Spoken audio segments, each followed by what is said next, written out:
Hello, and welcome to our program. My name is Frank Schroeder, and you've tuned into another show with the American Family Association of New York. Very proud to have in our studio today Mr. Christopher Bell. He's the founder and director of the Good Counsel homes, truly centers of faith, hope, and charity. Chris has been at the forefront of the pro-life movement now for decades, and we're very honored to have him with us today. We'll have an interesting discussion. Welcome, Chris. Thanks, Frank. Really good to be here. Thanks so much for being with us. Sure. For our guests who don't know you or your work, just want to introduce you a bit. First of all, where are you from? Well, I grew up in Elmont on Long Island in New York, and then went to school, University of Bridgeport in Connecticut, worked a good number of years in Manhattan, and now coming from New Jersey. So I've done the tri-state area. Well, thanks for coming out with Sure. us.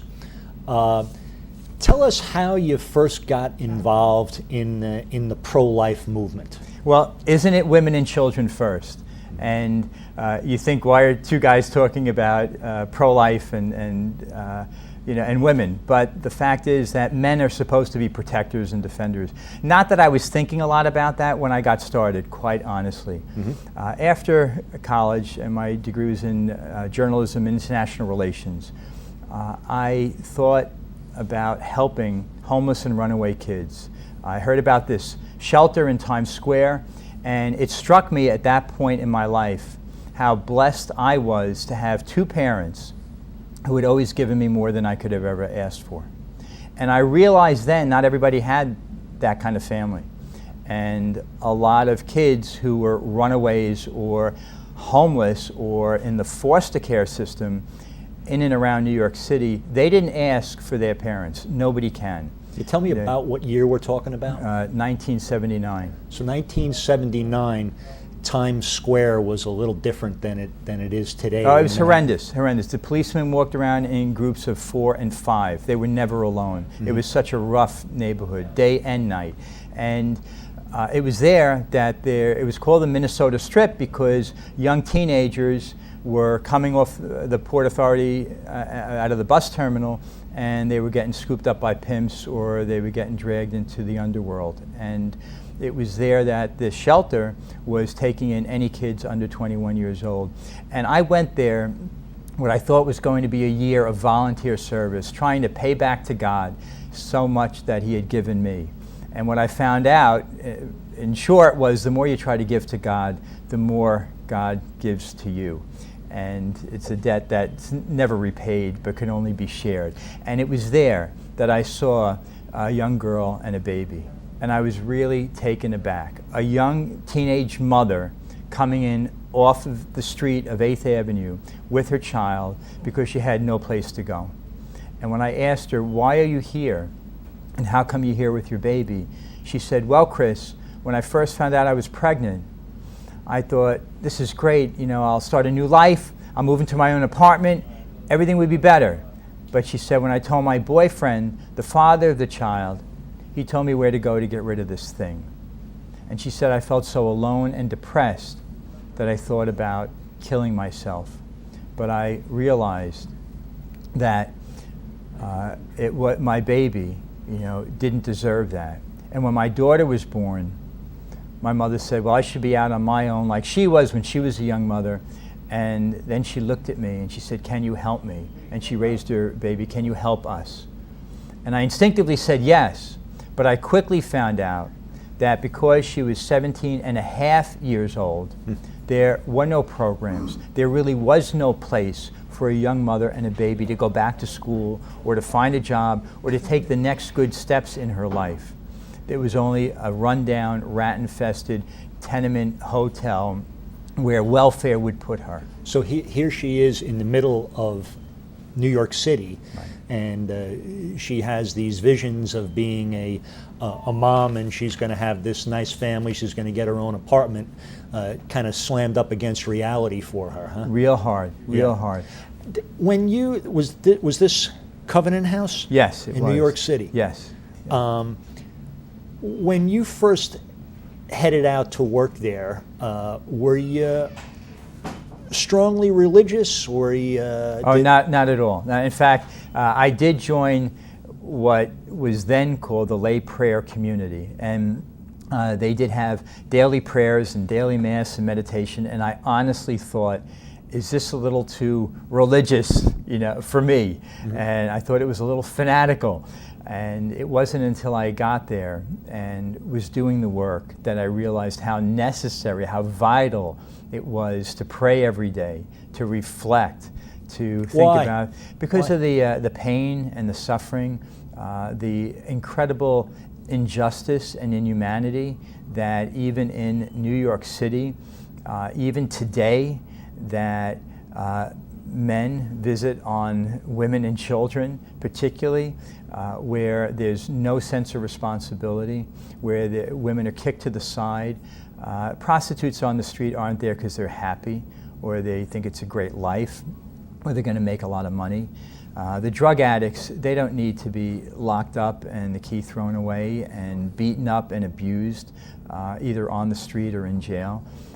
People who are broken, people who didn't have a family to begin with, there's a need for help, there's a need for healing, and there's a need to know God's mercy. Well, that's my question. So going back to prayer, what did prayer do for you in those early days, kind of working in the trenches with these folks? Well, I think then and now it allows me to survive. Yeah. It's having a relationship with your Heavenly Father to help to recognize not all the answers, but just that there is a purpose, even in the pain and suffering. Jesus Christ suffered for us so that we could enter into that glorious kingdom for everlasting life. I mean, anybody who thinks life ends at the end of our days has a pretty short-sighted vision, I'm afraid. I guess I find it interesting that you call on your faith, you pray to this hopeful God, and yet you are in circumstances and conditions in people's life that are not particularly glamorous, the opposite. These are people at the end of their rope. How does that collide with one another? Well, it all began in the beginning. And when Adam and Eve, living in paradise, having everything that anyone could ever want, even an intimate relationship with the Creator, if they could choose to, or be deceived, to believe that they could be like God, which we know is just a vast lie, mm-hmm. and they could get it wrong, we're only doing the same thing today. It doesn't take a lot of theology to believe in original sin if you live and work in Times Square. Mm-hmm. Even now, it may look mm-hmm. a lot cleaner, but the deep underbelly is still there, mm-hmm. and the porno theaters are still there, mm-hmm. and the inhumanity and the degradation of women, it's still there. Mm-hmm. And we're called to bring light into that, to bring hope and healing and help, and real help. And that's why Good Counsel, our homes for mothers and children, it grew out of that, recognizing that there really is a need, a very special need for women who particularly are pregnant and have no place to go, no family to support them, nobody who really cares. To say to a woman who is carrying a child that you're still loved and you can get help, and we offer that help, and that's what Good Counsel Homes is all about. Tell me about the transition from that kind of work to how did Good Counsel Homes come into existence? Well, seeing so many women coming in off the street in Times Square, I started asking, who's helping women and children? Isn't it women and children first? Where does a young mother really go? Where can she go to get the help she needs with a child? Because not that young men who didn't have families or came from severely abusive situations don't need help, but if there's a young girl with a baby, doesn't she need even more help? And isn't the opportunity here to help two generations at the same time? Not only a young mother who's in trouble now, but her child, who statistically we know will continue in poverty and continue on a dead-end road unless there's early intervention. Mm-hmm. So I turned to my then spiritual director and friend and mentor, Father Benedict Rochelle. And he's not only a Franciscan priest who walks around, with a robe and a rope for a belt, but has a long beard, but he's also a psychologist. And a funny guy. And some people might think of him as a sort of a cross between Moses and Freud, if you look at him. And I said, why doesn't somebody do something to help mothers and babies? And he looked at me and he stroked his beard and he said, well, you know what Mother Teresa said when she was asked by a TV journalist, Mother, what do you think about abortion in America? And she said, well, in India, where we are so poor, we give birth to our babies. In America, where you have so much, it's a crime that you have abortion. And then she made a plea, which I've heard her make many times after that. Give me your children, and I will help find homes for them. Mm-hmm. And that's what I like to say now. And that's what Father Benedict said. And when he said it at first, I thought, wow. Here I was, 27 years old, single, never married, and I suddenly had this great fear of a mountain of diapers in front of me. And what was I going to do? But I thought, if it's God's work, even those fears would be allayed and God would bring fruit out of it. So I left Times Square and started to look for an empty convent, which we eventually found in Hoboken, New Jersey. And it was there that we opened the first Good Counsel home in March of 1985. 1985. Well, my admiration for you as somebody who puts their money where their mouth is, very countercultural in our society, where we're all looking for the next best thing, the next bigger home, the early retirement. You kind of got into the trenches here. Now, you mentioned these young women in their teens, pregnant. They also didn't particularly have the tools to be raising babies. So tell me about the work of Good Counsel Homes. Well, when we opened, the mothers really taught me a lot more than I needed to know. In fact, Debbie, the first mom, came in the door, and our whole point was to help women go back to school and to find jobs, which is what we still do today. And that's why we have free daycare in our homes and counseling and support in that direction. And Debbie came in. She was 19 years old. She came from a relatively stable family background. Her parents had only recently separated, but she couldn't live with either one of them. And she had given birth to a boy named Bobby. And one day she told me something I could have never imagined. She said, Chris, this wasn't the first time I became pregnant. When I was in high school, I first became pregnant, and my mother told me, we have to take care of this problem. And my mother took me to Planned Parenthood. Now you know, and I'm sure many people listening know, that Planned Parenthood is the biggest abortionist in the United States. In fact, if not the world, outside of the government of China, that's their mission. But she didn't know that. Interesting language, though. We have to take care of this problem. Yes, yes. And there, Debbie said that they told her at Planned Parenthood that she just had a little blob of bloody tissue and they were going to remove it. And she asked them, because she told me, I was afraid of the pain because I'd never had an operation before, and I asked them, would it hurt? And they said, no, you'll just feel some cramps, and in a couple of days you go back to school and you'll never think about it again. And Debbie said, while I was in the recovery room, it was just a big room with a lot of stretchers. And I saw another girl crying quietly to herself. And she said, I couldn't help it, I started to cry. And then she said, I became hysterical, and I screamed, I killed my baby. And the nurses told me if I wouldn't stop, they were going to put me out in the hall, and I couldn't, and they did. And then she asked me two questions, which at that time I didn't know how to answer. She said, Chris, when people see me with Bobby, they say, what a beautiful boy you have. And they say, is he your first? And she asked me, what do I tell them? Because she says, I know now that at 9 weeks, when I was 9 weeks pregnant and went in for that operation, that my baby inside me already had arms and legs and fingers and toes and a beating heart. And the heart starts beating 18 to 21 days after conception, usually when a woman confirms that she's pregnant. And then Debbie asked, where do you think my first baby is? And at that time I didn't know what to say to her. And then the next mom who came in had a very similar story, because as you know, in New York, New Jersey, and Connecticut, you don't need your parents' permission as a teenager to have an abortion, and the state will pay using your tax dollars to pay for your teenager's abortion without you knowing about it or having to tell you.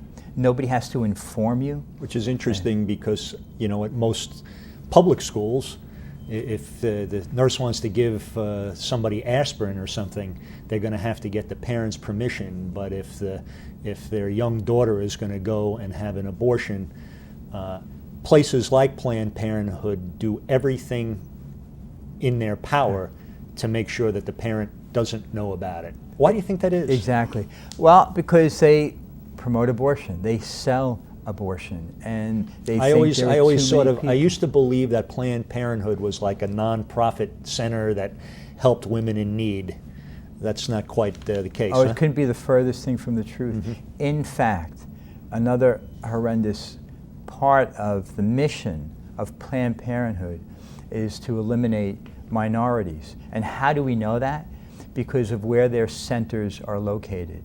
The majority of Planned Parenthood centers are within walking distances, if not right in the middle, of minority, poor neighborhoods. Mm-hmm. And in New York, that means African American and Hispanics. In New York City, which is considered the abortion capital of the United States, where more than 40% of all pregnancies end in abortion, it's 70% of African American babies die by abortion in the 5 boroughs of New York. Does Planned Parenthood make a profit?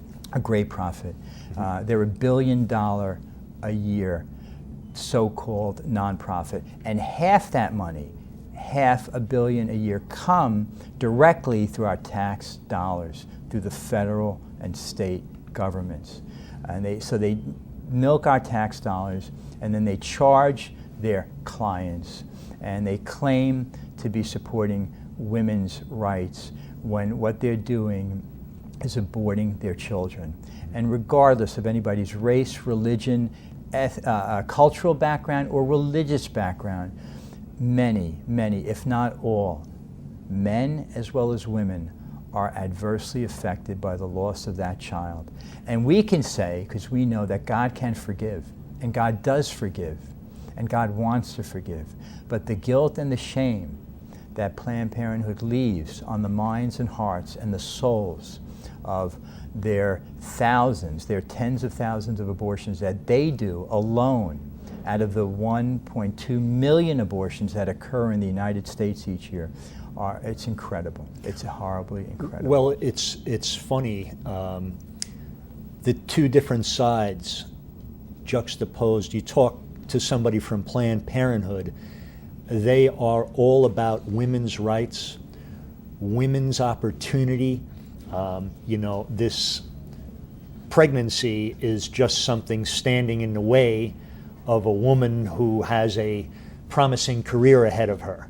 And this pregnancy is going to interfere with that. So just a little procedure, like you say, some tissue, that has not been your experience. It hasn't quite been so simple. As a matter of fact, I like the terms you used.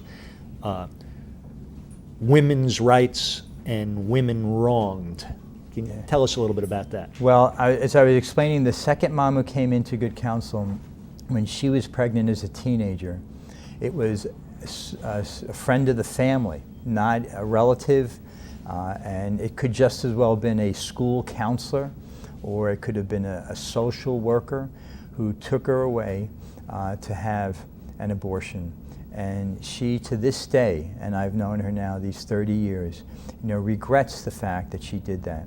And like many, many women whom I see, not all women, but many women that come to Good Counsel homes, they are pregnant within a year or two after that abortion, and they will do anything they can to have that second baby. Some call it a replacement baby or an atonement baby. Why do you think? Because with the sales pitch of Planned Parenthood, that this is just tissue, Why do you think women have this reaction post-abortion? Well, some actually think of it as trying to make up for the loss of that other child. And you know, you can't make up for a loss of a life. So at Good Counsel... I'm not even talking about the second pregnancy. I'm talking after the first pregnancy where she has an abortion. Why, if it's just tissue... Why this feeling? Well, instinctively, it's natural. There's nobody who doesn't believe that it's a baby. You don't conceive a fish or a cow, you conceive a baby. And when a baby's conceived, the mother knows she has a baby. She will either give birth to a baby, or if she has an abortion, she has a dead baby. And, you know, God's mercy is great, but nature's reaction is very real too. And the Tell me body, about that. well, the body and the mind and the spirit know there's been a loss of life. And if I had the hand in the taking of a life of my child, it's going to hurt. Mm-hmm. You know, if a mom has a natural miscarriage, which is not her fault, there's a natural grieving process that takes place, and that's okay. Mm-hmm. And through grief, we can learn to cope. I don't think people get over the loss of a loved one. And whether that loved one ever saw the light of day or night, or not, it doesn't matter.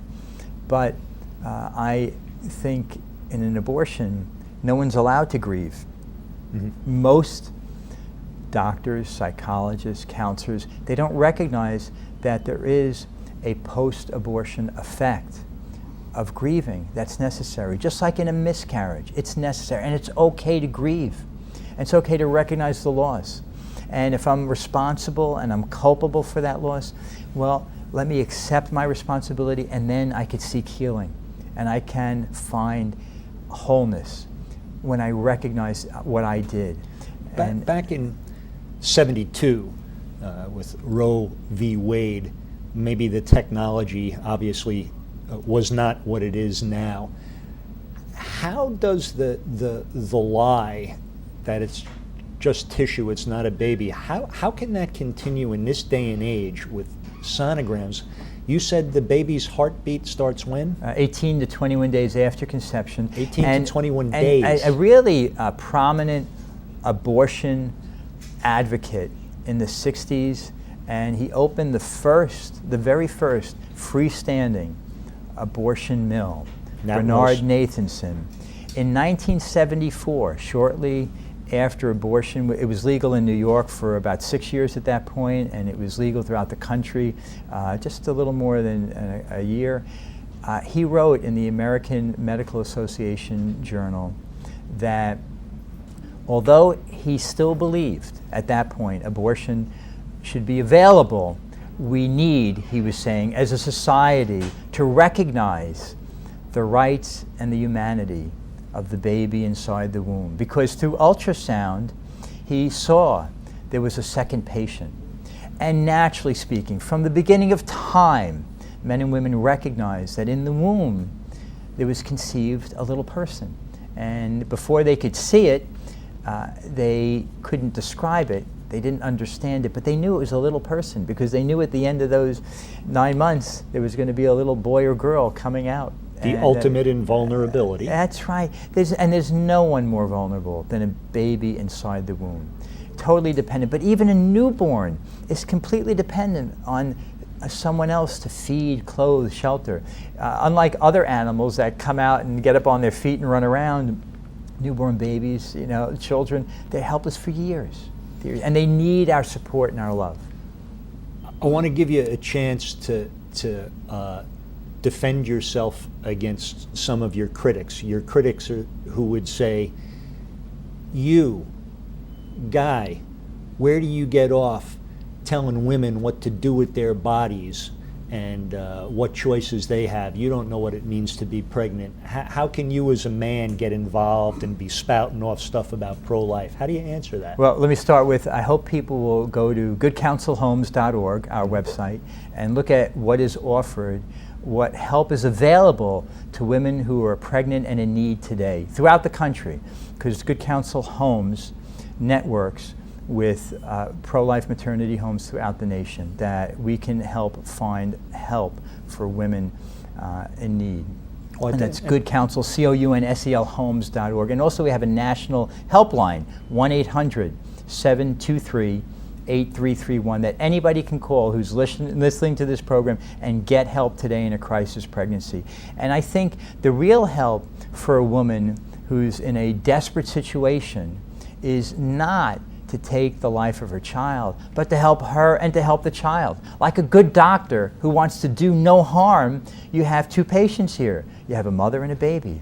And you don't choose a mother over the baby or a baby over the mother. You help both as best you can. Especially today, in today's medicine in the United States, there's never a case where there's a choice between the woman and the baby. And it's our case that we have to promote. And today, unfortunately, you have to sometimes force doctors to do the right thing. And what I think we need to do as a society, what you and I need to do, what others need to do, is to say, look, you're in a crisis, we'll help you. We're not going to hurt you, we're going to help you. We're going to help you take the next good step. Because even in cases of rape or incest, and I can tell you, we've taken in women who have been raped, who have been ancestrally violated. And certainly the perpetrators of those crimes should and need to be punished. And I would look at any DA in the eye and say, why aren't you prosecuting statutory rape? It's going on every day, all around, in every county in this nation, and why aren't you prosecuting that?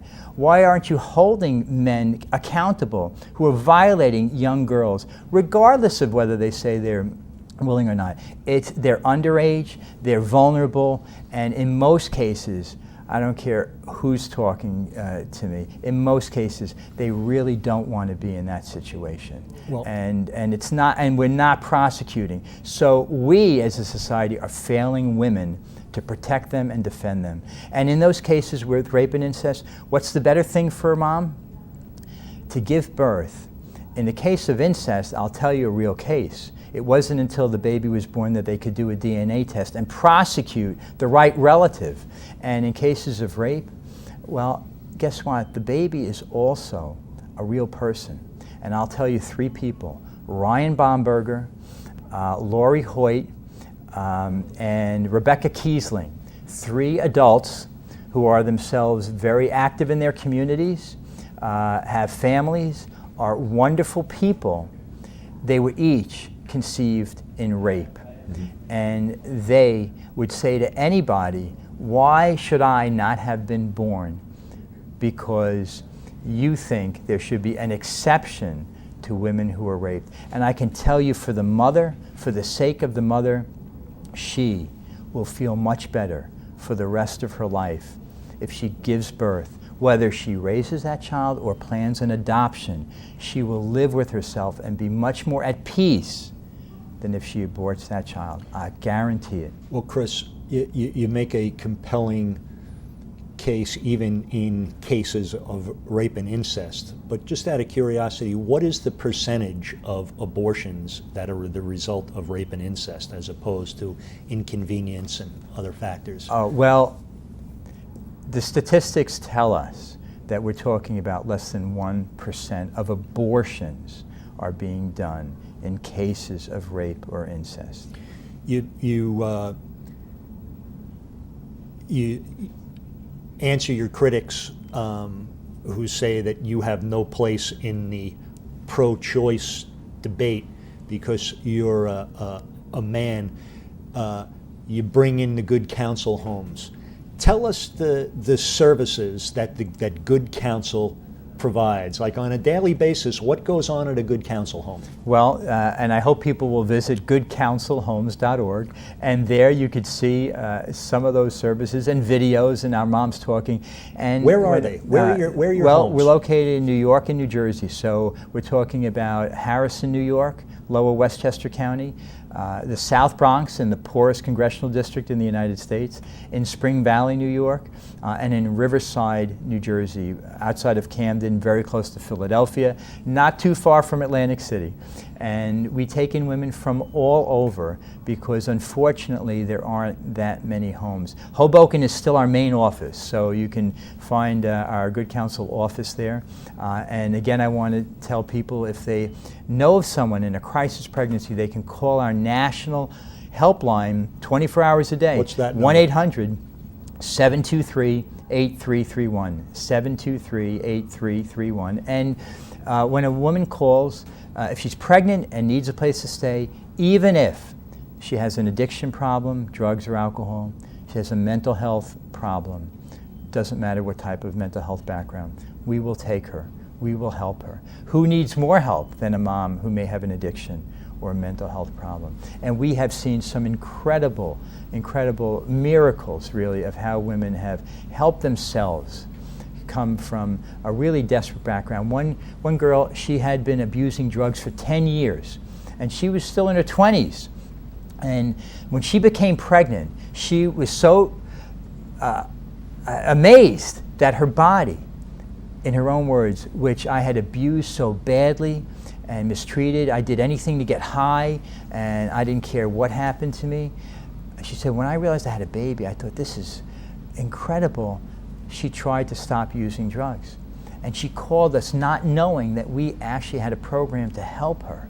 And when she came to us, she went to a program one day at a time, and she gave birth, thank God, to a healthy baby boy. And when she moved out of our home, because moms can stay with us for up to a year, and we help them go back to school, to find a job. We have daycare in the homes, which is free to the moms, so they can take those next good steps in their lives. So a young lady comes to you in a crisis pregnancy. Yeah.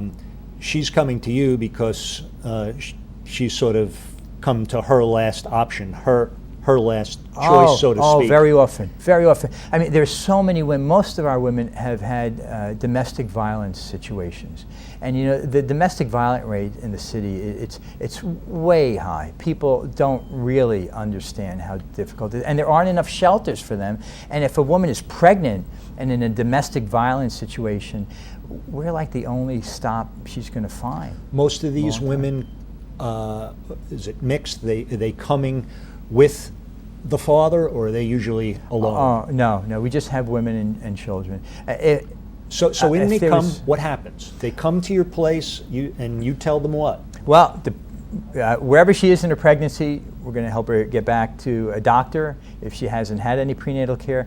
We have had the situation, a woman walks in on Tuesday, and on Wednesday she's in the delivery room. Wow. It's frightening, but again, you know, thank God, healthy babies, and then so we help her. So your center's connected with doctors and healthcare facilities? Exactly. Okay.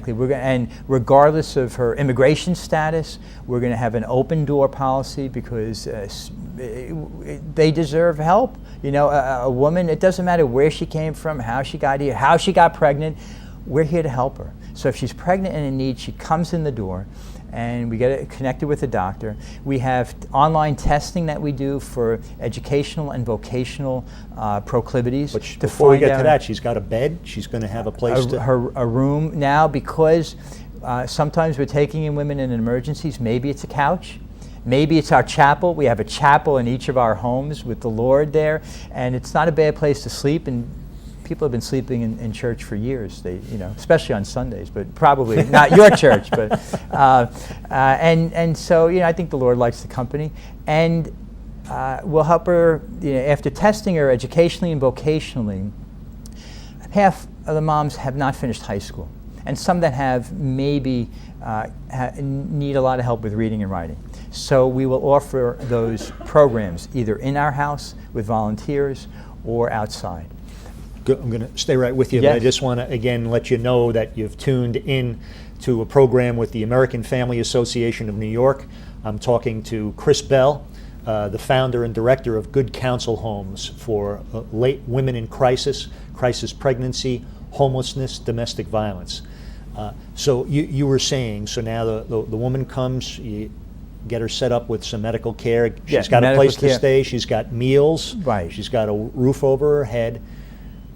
We have life skill programs in our homes. Tell me So about that. 3 or 4 so nights these a women week. are coming, you said they're young teenagers, they're Well, and not some are- skilled, they're not going to some have are a in- child. Some are in their early 20s, some Okay. are in their late 20s, some are in their 30s. Okay. So we don't have an age upper limit, Okay. and that's there because there are fewer programs and help for a woman. Not that she needs any less help, but we can be available for her. And so our life skill programs after dinner. Tell me about that. Tell me the life skill program. Well, 1 or 2 of the moms will cook dinner for all the rest. So we have a family meal, right? So we're trying to create a family. And in our homes, we have between 8 and 14, sometimes 16 moms. And as much as they can get around a table or several tables, have dinner like a big family together. And then after, cleanup and kids are settled in, then we're talking about parenting skills, child growth and development, about cooking nutritional meals. A lot of women have said, I learned how to cook. I couldn't boil water before I came in here. And some are very good cooks, and they share their skills and their culinary arts with the other moms. So there's a lot of camaraderie around that too. Even what we call financial planning, but what is it? Opening up a bank account. But they've never done it before. Right. If you haven't done it before, it's a big deal. Balancing a checkbook, budgeting, knowing that you have so much money in a month, and how you have to spend that, and how you cannot spend that. Big things. Saving up for that first apartment. Getting and that's what they a do job. Yeah. So that's part of the process. Sometimes we have women who are going to school, maybe college, and working, maybe part-time, maybe full-time. And within the year, the goal is that mom will move out with a job into her own apartment. And it's certainly harder to do in this current economy. It's always been hard to find good housing, safe housing, and some of our moms have doubled up with other moms. A lot have gone out on their own, which is not bad, but it's tough to make ends meet for anybody. And we have a follow-up program, our Exodus program, so we can stay in touch, not to enable, but to continue to empower women to know this is where services are available for you, this is what you can do, and also to be that extended family that wasn't there before and certainly is not there now. So moms sometimes come back for holidays. Sometimes they come back to donate, whether it's baby formula or clothes or their time. So the mom I was talking about, who had a 10-year drug history, who got off drugs while with us, and then moved out into her own apartment, and she had a job as a veterinarian's assistant. She came back and said, I'd like to help another mom like me, because I know how hard it is to make it, even one day at a time. And I like to share with other moms. So a mom like that's a great example, a great hope. I got a call the other day, and this girl was in tears, and she had been in our home a year ago. And I said, what's the matter? And she says, Chris, I just want to know, what can I do to help you? Because Good Counsel gave me so much. I've got a job now, I've got my own apartment. I never imagined last year that any of this would be possible.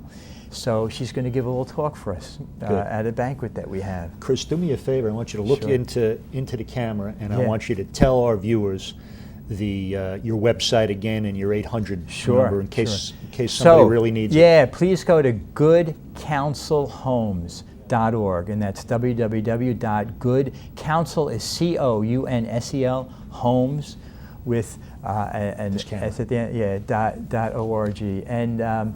And also our 800 number is 1-800-723-8331, and you can call it 24 hours a day, 7 days a week. 1-800-723-8331.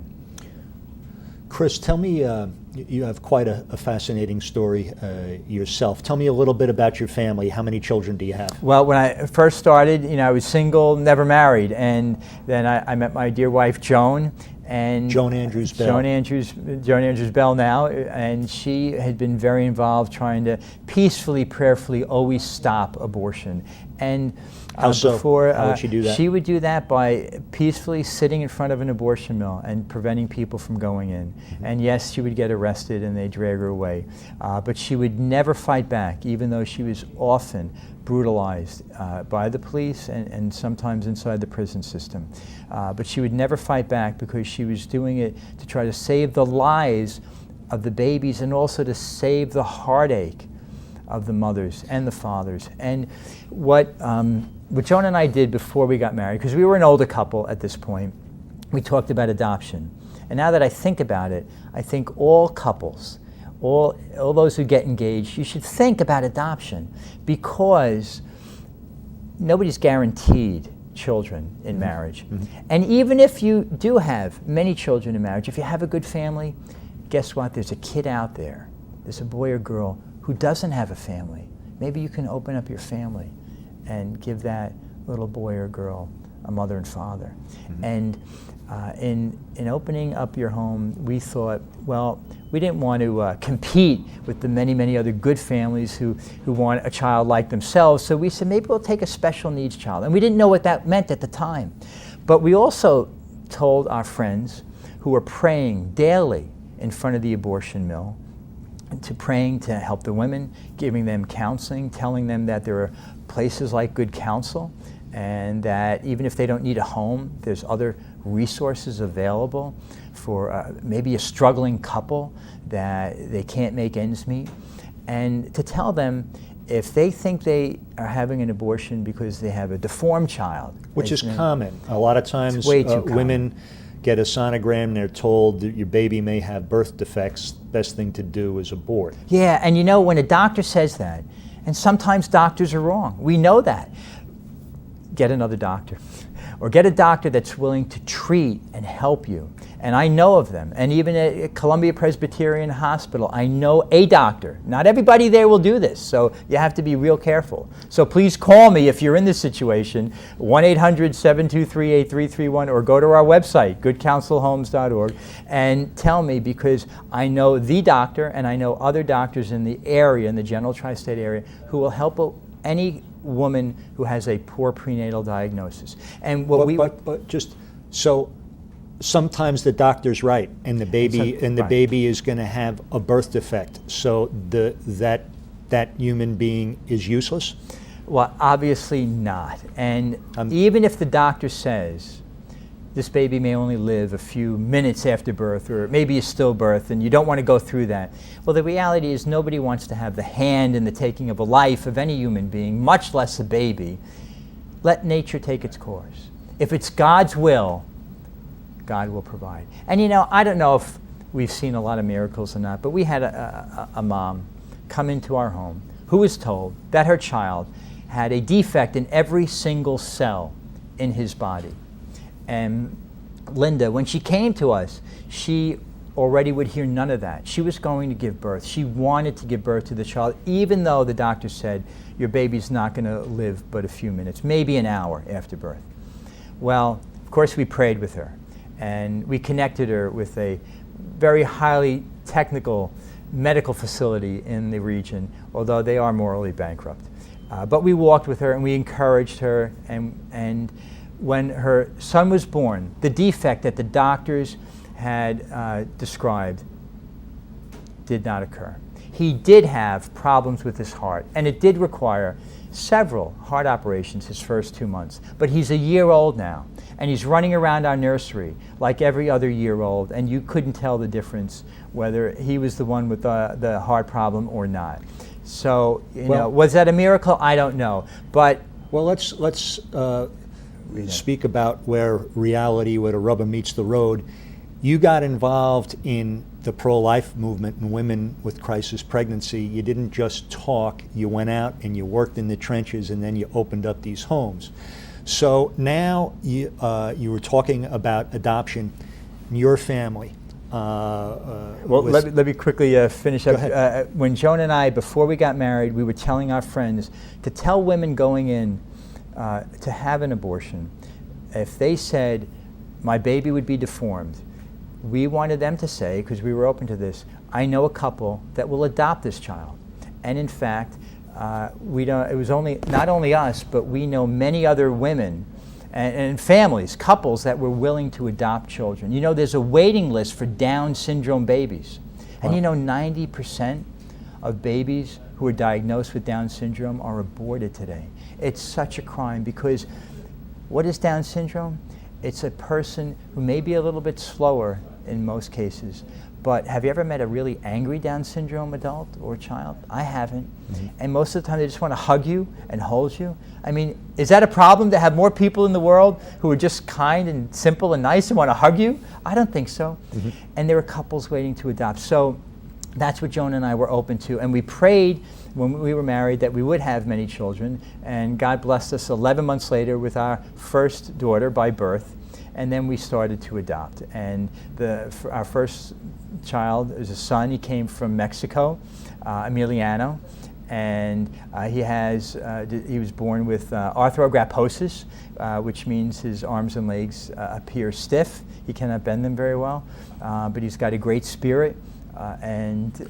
So this was you and your several. wife's prayers, telling people out at the abortion mills, if some woman says, I'm having an abortion because I'm told my child may have birth defects, Emiliano is one of the babies that... No, he wasn't saved. We found out about him. As we were talking about, actually, we know other couples who have adopted through telling women going in, I'll adopt your child. Wow. It never worked out that way for us, except in one case.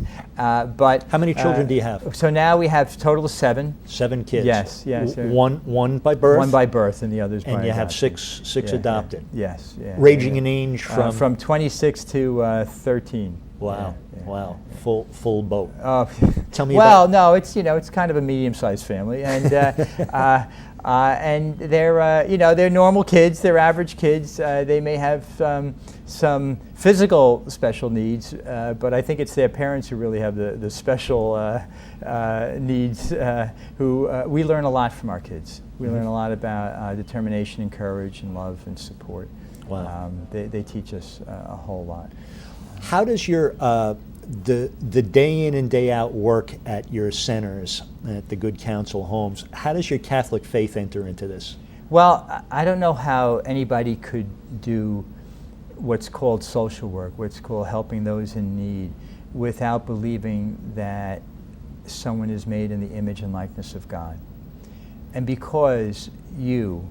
And why do you say everyone, that? You don't know how they could do it. Well, because you hear of burnout and everything else. Yeah, well, because you're made in the image and likeness of God, and God is so multifaceted and expresses the beauty of what this infinite creative being is in so many different ways, in so many different faces and forms. Sometimes it's a little bit challenging, and again, I learned from Mother Teresa. You know, it's God in his distressing disguises. You know, it's Jesus being mocked or beaten or abused, who is angry and upset in the form of a young woman who has been badly mistreated in her life. And that's why caring for the poor is not an option. It's really it's a mandate that we all have. And those of us who've been given much, whether it's much education, or money, or material goods, or even a good family, if we've been given a lot, we're responsible for a lot. And I think that responsibility translates into helping those who haven't been given a lot. And we can do that in a lot of ways. You certainly can support Good Counsel Homes, and you certainly can volunteer. How is Good Counsel Homes funded? Oh, it's only by private donations, by individuals like you who just think it's a good thing to do. And because we're funded by people like you, we're able to help women regardless of where they come from or how they get to us. How much money do the Planned Parenthood centers get from the government, from tax dollars? Well, over the course of a year, they'll get $500 million. $500 million. $500 million. That's right. In our tax money. I'm assuming checks like that aren't coming from the government for your centers? No, we don't get government checks, and we survive on donations. So people can go to our website, goodcounselhomes.org. They can write to us. They can call in a donation any way one would like. And because of that, regardless of a mom, where she's coming from, we're going to help her, day or night, no matter what the situation is. Well, it sounds, Chris, I mean, you, and by the way, I'm speaking here with Chris Bell, the founder and director of Good Counsel Homes. Chris has been at the forefront of the pro-life movement and helping women, and I can't help but say that I constantly hear that people from your viewpoint are anti-choice. That's the language I hear. It sounds like you give women a real choice. Well, there are a lot of options. You know, where there's life, there's hope, and where there's hope, there are a multiplicity of options and choices. And if someone is sick, how do we care for someone who's sick or in need? Because at some point we're all going to, if we live long enough, we'll all have a need. We may all run into an illness, whether it's long-term or short-term. And love, real love, is sacrifice. It's giving of oneself. It's not taking. It's not all enjoyment and sweetness and flowers. That can be there, but it's not the essence and the deep peace that comes from helping others. Well, it comes across from you, Chris, and I have to confess my own selfish perspective. For me to imagine going and working with a lot of these women anyway are kind of throwaway cases. They've got nowhere else to turn. They get pregnant. Their boyfriends don't even support them. I can't imagine it's particularly glamorous from our world's viewpoint, Madison Avenue.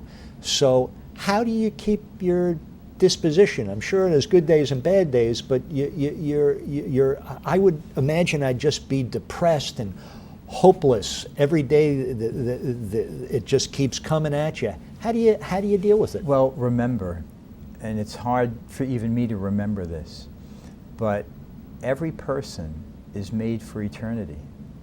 And being made in the image and likeness of God, and knowing we're going to live in an eternity.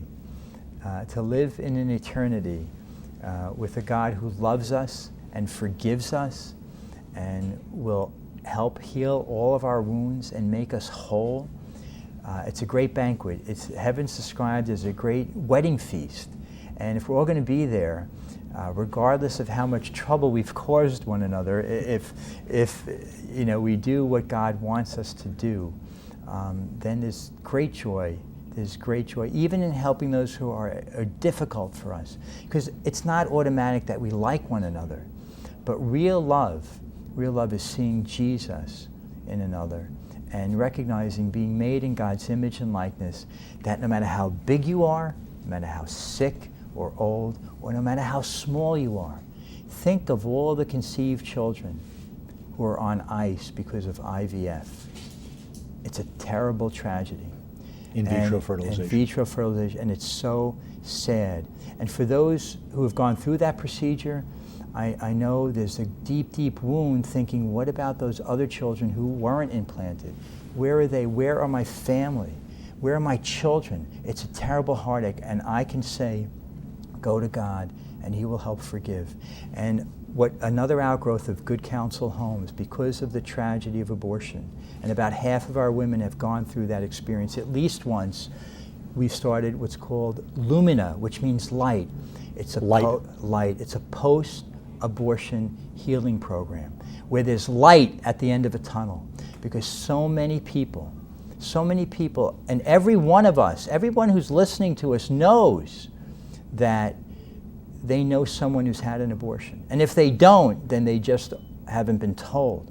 And because we do, I ask everyone to share this message, to go to postabortionhelp.org and find there confidential assistance for those suffering silently after an abortion. Because men, as well as women, and even the siblings of those who have survived an abortion, where they had a brother or sister aborted before or after them, they suffer survivor's guilt.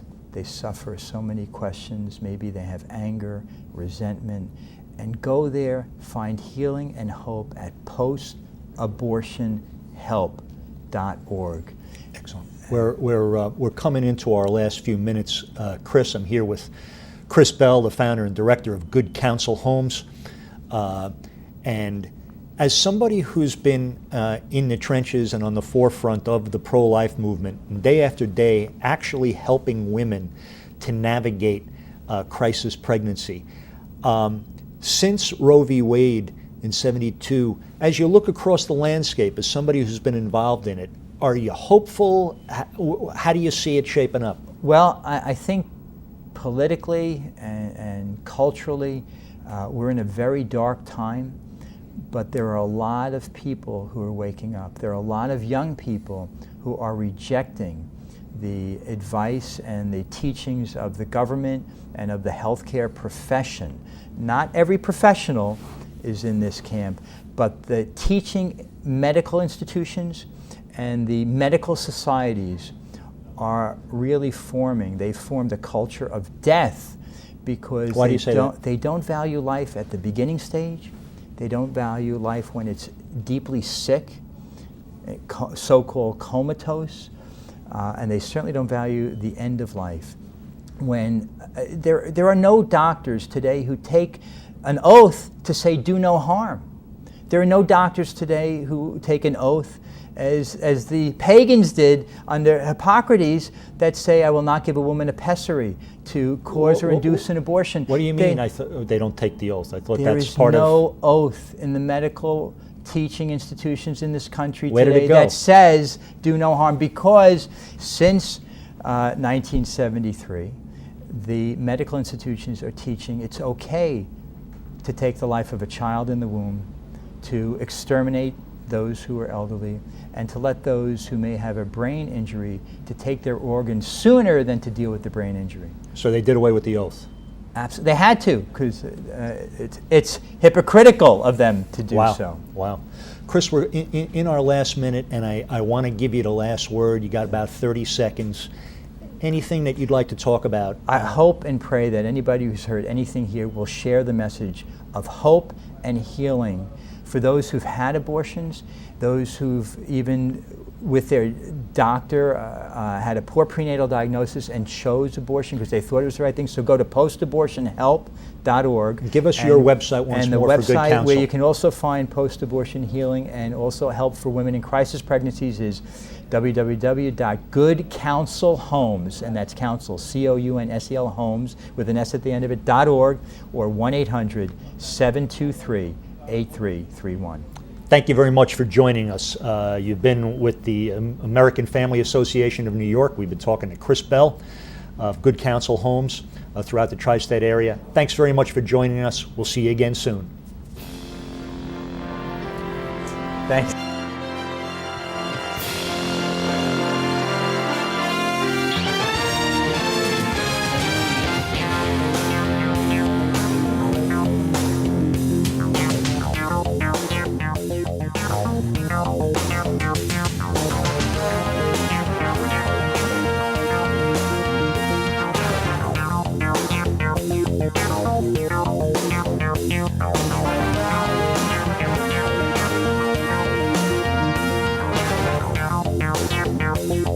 Now.